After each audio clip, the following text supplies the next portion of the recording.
What do you call a sleeping bull? A bulldozer.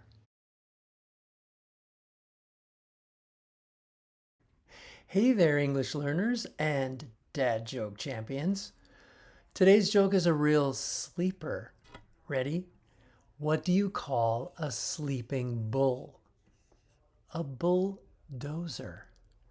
Let's break that down. The word bulldozer is normally a big machine you see at construction sites, and it pushes heavy things like dirt and rocks. Very loud, very strong. But in this joke, we split that word in two. Bull, the animal, and dozer, a person who dozes off or sleeps. So, a bull that is sleeping, that's a bulldozer. Same sound, different meaning.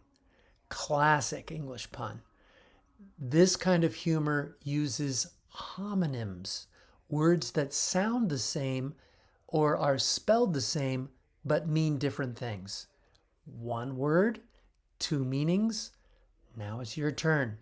Can you make a dad joke with one word, doze, bull, or animal actions? I look forward to your jokes and comments. Carry on.